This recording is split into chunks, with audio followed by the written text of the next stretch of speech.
welcome back to the Forged Alliance for Retard series with your host Nibelosky. Merry Christmas, Happy Hanukkah, Crazy Kwanzaa to all of my subscribers.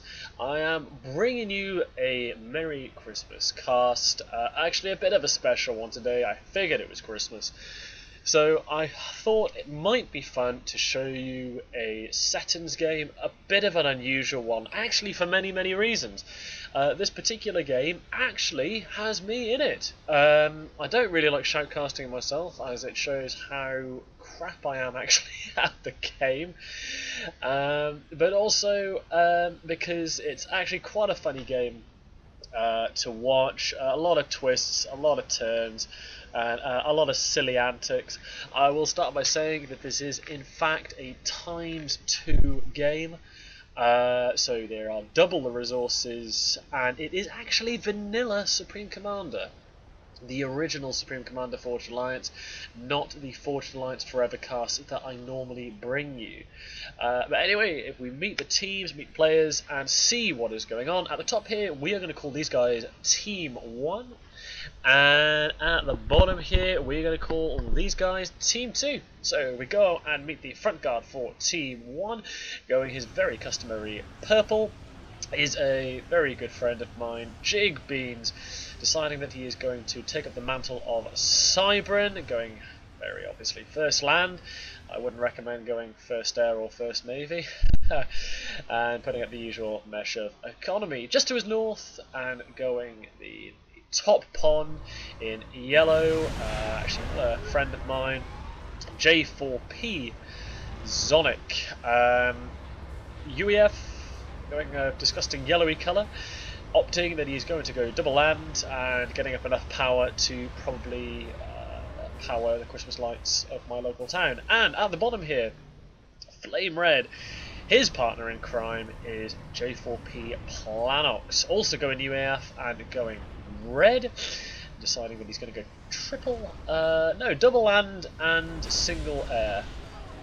Right at the back here, the star of YouTube, not quite, is actually me, Jig Nibelosky, deciding that he's going to go UEF and having queued up quite a number of funky things, going triple air and the usual mesh of power gens and so forth. Anyway, enough about me, let's switch over to Team 2. At the bottom here, already making a pretty valiant effort towards the centre of the map, is Boot Jolika. I'm just going to call him Boot for this game because somebody mentioned in the comments for last game it is becoming customary for me to screw up names. But we're just going to call you Boot. He is going Seraphim, the first Seraphim player so far of the game. And he is already pumping out a Zooey in support of his commander with a chasing engineer as well. To his north, going in the top pawn, is Smiley Face. I'm just going to call him Smiley because I'm not going to call him colon bracket because I don't think it's going to make a great deal of sense. He's going Aeon in a rather, I don't know whether that's brown or red or burgundy. I'm just going to go say it's brown. Going for a fairly straightforward build order so far, going in a land factory. On the other coastal side, at the bottom here, we have Indica Stoned, deciding that he's going to go Cybran in a darky greeny colour, and he's going first air, and last, but certainly not least, right at the back here, is QWERTY, going UEF and a lovely bright green colour, first land, surprisingly actually for a rear air player, deciding that he's going to try and get some power generators. Actually, I have to say, it's not often I see that. These days our P-gens around mass pumps. I think it marginally increases his productivity, but I think I'd rather go for mass storage around it. Never mind, I'm sure QWERTY knows what he is doing. He's got a air factory in the making. Actually got 2 land factories down there as well. Okay, so let's bring this back up to sort of a normal speed. For those of you who watch my casts fairly regularly, you'll know that a settings clutch game, I've only actually put one up so far. I tend to find that there are so many settings matches up there, so I try and deviate the amount of maps I do as much as I possibly can. I get the feeling though that the first engagement we can see both commanders from the front guards heading towards the centre. Boot having a ever so slightly longer journey than Beans will, but they're going to be going for this reclaim in the centre. We already have queued up a mass point here. I'm pretty sure that might be for an engineer already queued up all of his mass points coming down there. We also see that Boot has already decided that he is going to take the furthest 2 wrecks of the Salems on the coast. Beans yet not quite showing his hand. He's just got a move command, as you can see here, which he should arrive at in the next 43 seconds, but it does look as if Boot is going to manage to get the majority of the reclaim, and we put this up to +2, otherwise it's going to take him far too long. Bean's having a few supporting units. We do have a Tech 1 point defense at the back here going up, but Boot looking as if he is going to take a fair share of reclaim. A few hunters and a mole at the bottom here as well. Beans opening up on Boot. Oh goodness me, I will say I'm still in the process of recovering from a slight cold, so apologies for any coughing action that you might be hearing during this cast. I think it does look as if Boot's going to get the majority of the reclaim. Interestingly though, I believe the units that came down in the form of those hunters did take out that engineer. It just looks as if the commander's going to finish off that point defense. I don't think Beans has spotted that. An overcharge would resolve that issue. Just look as if at the moment those are the only battles that are occurring. Those 4 units now sat at the front of Boot's base. We do have quite a extraordinary amount of land factories going up on Boot's side. Just look as if Beans is matching as well at the front. And an interesting choice actually by Boot, deciding that he's going to try and get a factory up, despite the fact that it was still very much in Beans' range. We can actually have a look at Beans' perspective at the moment. He's got a lot of range on that commander. It certainly has a far heavier presence on the field in terms of units coming down here. Oh dear me. It's always a magical thing about Christmas. It's every type of virus in the world going around. A cheeky drop. I don't know how the Zooey managed to get over there, but he has. And Boot deciding that he's going to try and take on a lot of Team 1. He's sneaking it up the side here of Planox. And I think really the main battle at the moment, main concentration, fairly even Stevens on hit points. Just like as the Boots come off slightly worse than Beans. Beans might be prudent in bringing forward his forces here to make sure he doesn't get a spam coming around his commander. A few cheeky shots there from some producers right at the bat, but it does look as if this stalemate is going to increase. You see a steady stream of units coming down here. Both islands taken by Team 1. An engineer down here from Smiley trying to get a cheeky factory on there. I don't know whether Zonic has spotted that Smiley has got a... He has to have seen that surely. Yes, it is in his radar view. But so far, not a great deal to report about. We do have a few interceptors out from Nibelosky at the back. I know it sounds strange referring to myself, but I don't feel comfortable about talking about my gameplay, so I'm going to continue to talk about myself in the third person, as strange as that is. We have a look. Oh, I say we're going to have a look at economy, but we can't because it's a vanilla cast. We can look at the scoreboards at the moment, though. It does look as if Smiley has the majority of score. It doesn't look as if Indica has managed to do a great deal, actually significantly behind. Why that is, actually. Because he's got a fairly basic base. I will remind you, this is an average Joe's game. If I am in a cast, it definitely indicates that it is about as average Joe's as it can possibly be. As you can plainly see by my cyclone being waypointed, you can see there. to its death before it can even land because of the AA here from Boot at the front. And that is an absolutely incredible amount of spam. Good God, look at the amount that Boot is pumping out at the moment. Oh, how many land factories is that? There's 4 there, 5, 6, 7, 8, 15, 16 land factories. And an offence finally has started, a massive offensive. We'll bring this back down to speed.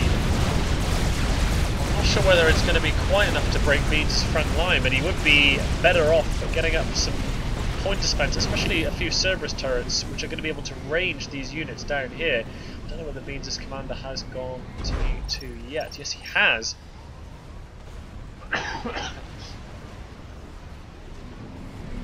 And has taken my advice. I know him too well. I'm putting up some Cerberus turrets. Might have been a little better off putting it a little further forward. The Cerberus turrets have a hell of a range, and that has kind of forced Boot's hand into attacking. Otherwise, he's going to have to pull his forces back. Not a great deal of play from the naval players so far, despite having the lowest score. Does look as if Indica is the only real naval presence. Smiley pumping out slowly a few bits and pieces in the North Pond here. The Zonic very, very thin on the ground. Only a couple of these going for the kennel spam, but I don't see that helping Team 1 particularly well at the beginning of this game. It does look as if Beans is getting fairly overwhelmed. He's having to divert his forces up the left-hand side here. His commander having to deal with the ones at the bottom. See all of these absolutely tiny little artillery blobs from the Zuis. It's absolutely devastating. It's beggars belief that the Zui didn't have a an update in the original Forged Alliance to slightly nerf it. It's just incredible accuracy combined with a huge amount of damage with such a cheap unit. Doesn't look as if Beans is in a spot of trouble. I don't really see. He's got the Tech 3 power plant going up at the moment. He's focusing on economy. He's got a spider which is going to be put up shortly. But it does look as if he is in a spot of trouble. I can't see anybody from these interceptors coming down from. Oh, actually, a wasp from Nibelosky at the back. QWERTY at the back here, score leader. Simply economising, nothing more than that. It's fairly obvious to say that Boot is probably the man with the plan at the moment. Massive presence on the field. Good God, look at the amount of units. If we have a look at Boot and look at the sheer numbers that are coming over that bridge, there's 139 Zuis with 42 Thams backed up. I mean, I don't think you're going to be able to repel that sheer magnitude of units. There is a broadsword out helping from Planox, but you're going to need about 3 or 4 of those to halt this kind of engagement. We do have Boot trying to establish a base at the front at the moment. He's popping an upgrade on his commander. Not a great deal of help from Zonic at the top here. But they have managed to claim the islands, which will give Team 1 that bit of extra economy. And Beans now fighting within an inch of his life. He has got a few Tech 2 units on the field, a few hoplites and Wagners defending his front line. But is that going to really be enough? They've got some Januses as well from Nibelosky coming in, providing some napalm support. But a sneaky Tham running out into Beans' base. The problem is, I mean, how on earth can you deflect such a massive spam? I mean, unless you have an incredible amount of PD. Beans unfortunately does not. I'm going to crack this up to +2, get the game moving a little bit faster, maybe +1. Have a transport coming out from Zonic up here. I'm pretty sure, yeah, that's going to be a Tech 2 engineer going to be arriving. And we do have, finally, Smiley Face getting himself into the game as well by bringing over his naval support over here.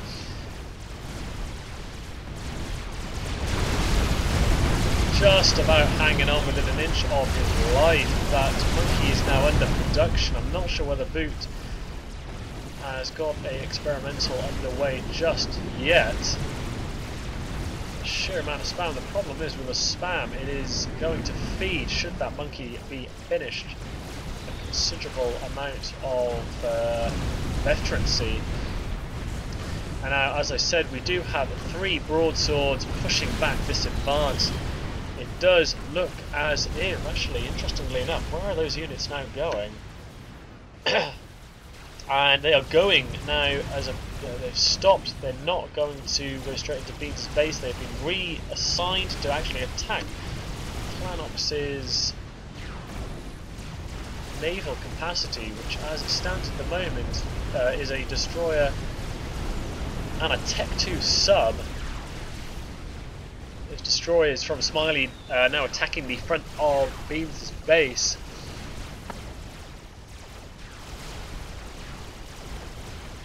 Great deal going on at the moment, I'm afraid to say. This is more often the case with games that I play, because I need a lot of time, a hell of a lot of time, to organise my thoughts in a game like this. So not a lot happened. Me trying to replay some of these units. His front lines are getting slowly re-established. Let's have a look at the back here to see if we have... We do have a nuke nearly ready to launch, and strategic launch that detected. is going straight off. Does Beans have absolutely any nuke defense whatsoever? I can't see that he does. It'd be interesting to see where that missile is going. I can never actually tell. It could either be Beans or myself. I won't spoil the surprise.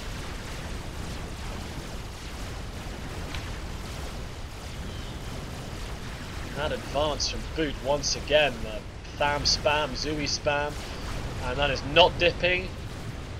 And I'm afraid to say that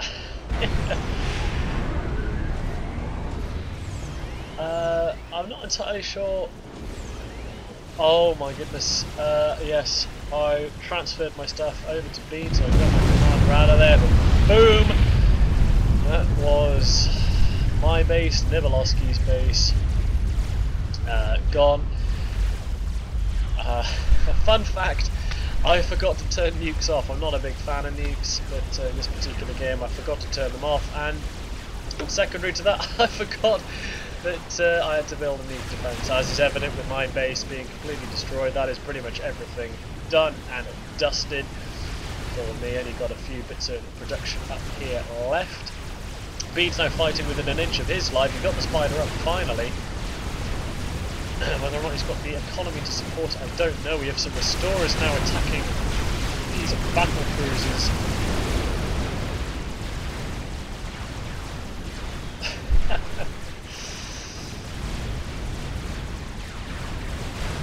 Not looking particularly optimistic for Team 1 as it stands at the moment.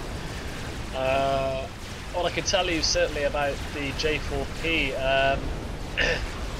they are friends of ours that we've met playing Vanilla Supreme Commander. There's one thing about them in particular, they do like to sit still for a while and get incredible amounts of production up once that's finished. Absolutely flying off the shelves in terms of unit production, but as it stands at the moment, Beans does look as if he is very much alone, as my Nibelosky's base is destroyed up the back. Got Indica now coming up from the bottom here as well. I'll take a drink of water before this excitement goes any further.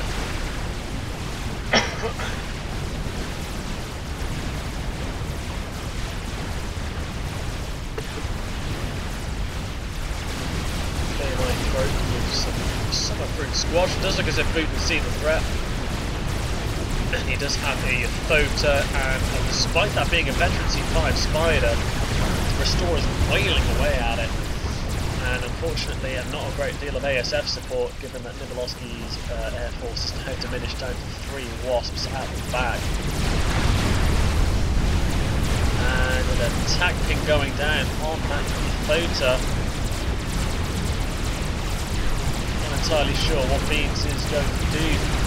Probably to predict command on that. He does. going into the water to try and avoid that Ythota. And you've got Destroyer Fire targeting it from the back as well, and that Ythota's going to be pretty much unopposed if that monkey gets its legs into the water. Is it going to survive? It is. Just, I think, about going to survive. Restorer still kicking away at it, and 500 health left on that spider. But I think the fact remains we have an attack here of slithers going into Planox's harbour. A spider. Considering intervention C5, absolutely restoring as quickly as it possibly can, but that Ythota running pretty much, from what I can see, unopposed. Strategic missile defense a little bit too late. A few loyalists being pumped out, but nothing of any significance. Nothing is going to stop that Ythota from rolling through the base. And I think a triple Atlantis. This is, I meant what I said about an unusual game. Triple Atlantis spammed up by Zonic to make sure that the Navy never reaches his shores. Got a Governor class here trying to pick up units as they come forward from Boots base. I just absolutely ludicrous amounts of factories. Good grief. That's got to be in excess of 20 odd factories there. And just keep pumping out the spam. And it does look to me as if Leeds really is in the spot of trouble. His commander's still at the bottom here. That solo slivers have been deflected. Now trying to pick up these battle cruisers from Planox's base. But I'm afraid, is that monkey going to get finished? I don't know. Only time will tell. Oh my goodness me. And that is Beans' base. I can tell you, he said to me at this point that he's going to leave, but I said, if I'm still in this game after having my entire base nuked, then you are not going anywhere. And I'm afraid that monkey is going to go down as quickly as it went up. Veteran supplied Ythota, boom, down it goes. Atlantis is at the top here, clearing out the north pond, but I don't know whether it's too little too late. Which is an absolute shame for Team 1. And that spam is going to make its way probably over to Planox's base before long, and then when the attack. Actually no, the main attack route for all factories is going to be up here, where the main movement point is. Jesus, look at the amount of moves, especially around here, and stocked up production for Planox. It's quite remarkable.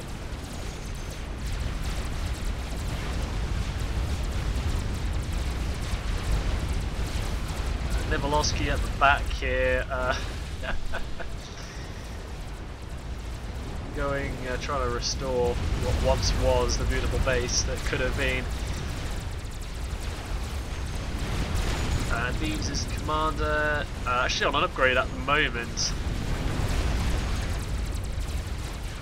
But it does look as if Boot has literally thrust up the middle here. A cheeky tickler, a defense satellite heading up towards the center as well. It does look as if naval warfare has been won despite losing the land war. That monkey, I don't think is going to get much further. I understand now why the slithers have been brought back, is to deal with that monkey lord, making sure that it never sees the light of day again. You'd have thought designing such a significantly massive bit of technology would have given it slightly better sea defense. And the Ythota actually sat there at the moment, destroying the remnants of Beef's base. And the rest of these units heading towards Nibelosky's.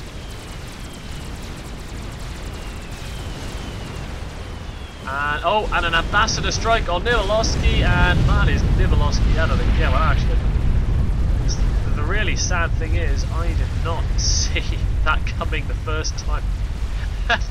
even in a replay, I didn't see it coming a second time. That just goes to show what an awesome player I am. But that is Nibelosky out of the game, that's me out of the game.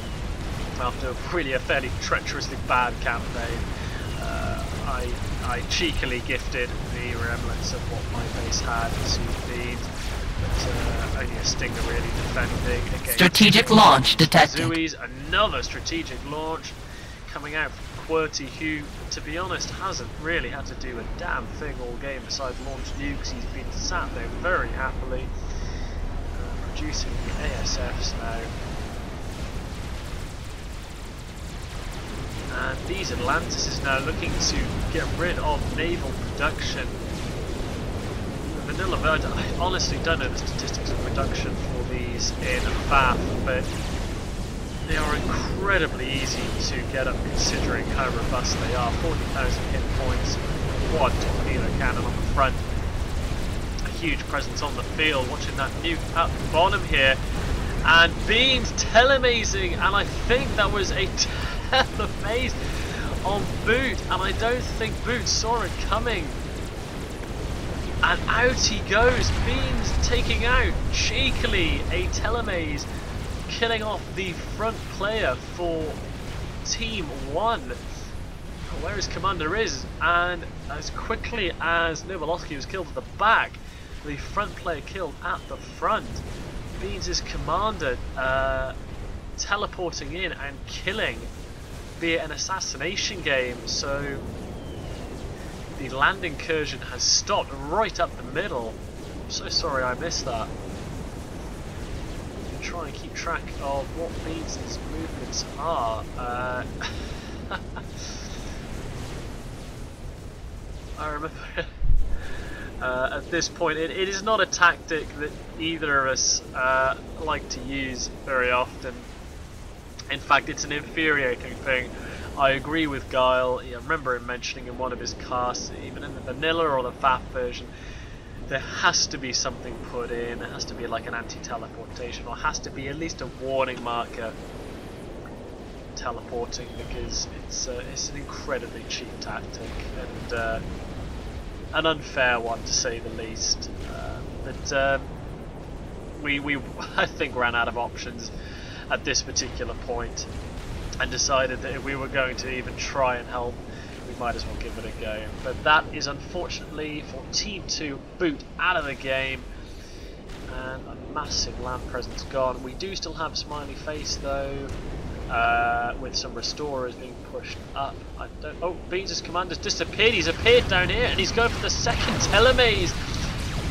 And I don't think Smiley has seen it. He has some harbingers down here as well, but it does look as if Beans, with the explosion for the commander down to 3,000 health and the explosion taking down the harbingers, it does look as if he's... God. My throat is about to die, as if Smiley's commander just did. And a second telemaze, and cheeky Mr. Beans. I told you it was going to be a Christmas special. P at 1 of very, very cheap tactics. I think we have some spy planes going over the north of Zonic's base at the moment. A cheeky defense satellite trying to take away some economy. Beans now taking up the base at the back, getting a few drones to repair him.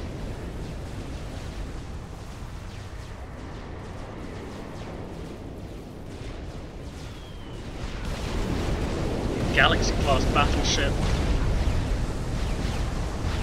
an ambassador strike on it there. Absolutely colossal. Jesus, look at that. This is proper naval warfare now, with a single Galaxy class taking on the likes of a UEF armada, and I don't think he is going to get much further, and that is going to definitely be the screenshot for the cast. I'm going to grab it now. I normally grab it later, but I'm going to grab it now. And what was 4 only now remains 2. We speed up this particular part of the game. I do know it goes into a bit of a lull at this point, with both teams licking their wounds. and a cheeky juke put up here as well. So look what the back here, but we do have a Mavor. Strategic launch detected. Finished. Another nuke out here from QWERTY at the back. Don't know whether, I know that's going to Planox. I don't know whether I'd have chosen Planox personally to go. He's got an anti-nuke there actually. I don't know where his anti-nuke is. He's got the clip elsewhere. I'm not sure. Actually, Planox may not have been a bad choice. I'm afraid my memory fails me at this part of the game. It does look as if that nuke was swept out of the air. Oh goodness me, if you're watching this elsewhere in the world, I can tell you that Britain at the moment is a cold, disease-ridden place, as it is every year around Christmas time. I'm afraid Nibelosky's Christmas shopping is taking its toll. We do see, good grief, a great deal of Blackbird's SR-90s scouting at the moment. I can't say that Indica has got a great deal in terms of defence. So this does look as if it is all going to be down to QWERTY to try and resolve this for Team 2. I think a scout out there from Zonic. Yes, it is indeed, looking at assistance ping. That Mavor having just gone up. Sheer incredible amount of rover drones. A neat fact for those of you who don't play Forged Alliance very often is that actually an air superiority fighter sees the drones as an air unit, so can shoot at it, but Bede's going for the triple telemaze. But I don't know whether he's made a mistake. He's managed to get himself out of range of the Tech 1 PD. QWERTY, knowing that his teammates have fallen to that trick twice before, so he's got some Tech 1 PD out there. Bede's already on his way out. He does have some support commanders. This is going to be bloody close. And Bedes lives to fight another day. I don't know how many lives Bedes has in this game, but it's more than 9, I can tell you. And just this sheer amount of air. I maintain that if you are to win a game on Saturn's Clutch, to me it is not one on the land, it is not particularly one in the sea. For me, a Saturn's Clutch game traditionally is one in the air.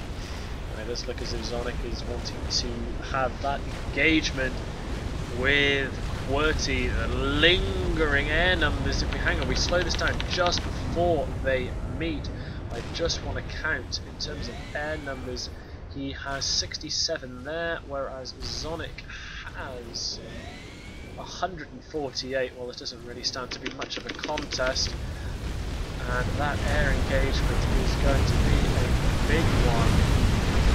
Zonic, however, decided that he's not going. He is retreating. He's bringing his ASS back to kill him off, and I'm afraid QWERTY doesn't look as if it's good news. We've got some ambassadors coming in as well from Planox. Where are those going? That's going to be a ground attack, given that ambassadors' bombs are so short. They are going for that Mavor, but with the sheer amount of shielding up there, only one bomb manages to hit its target. And a stream now of ASFs coming down. And QWERTY, I think, probably sensing now with the ASFs, like I said, attacking the drones, which are bringing the shields down. The Mavor is down,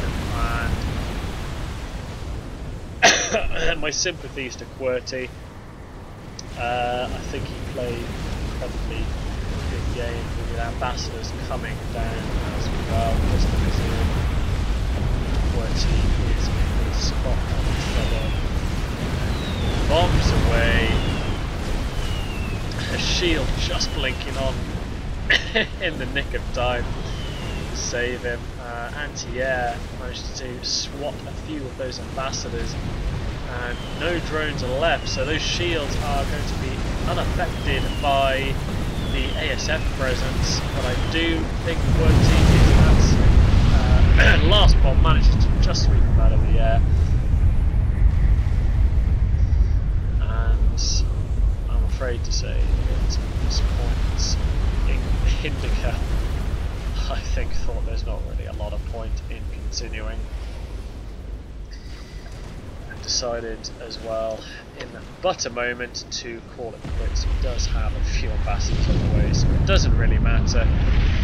And that is my ridiculous Christmas special. Telemazes, Mavors, an incredible amount of spam. I just couldn't resist popping this replay up. But it does show why I don't tend to upload casts of myself very often. But thank you very much for watching. As always, I certainly hope that all of my viewers and subscribers have a very, very Merry Christmas indeed. I'd like to wish Merry Christmas to my co-casters for FAF as well, and certainly have a very good time, drink responsibly, and I'll be looking to pop up another replay perhaps after the festivities have ended. Well, until my next replay, thank you very much for watching, and I'll see you next time.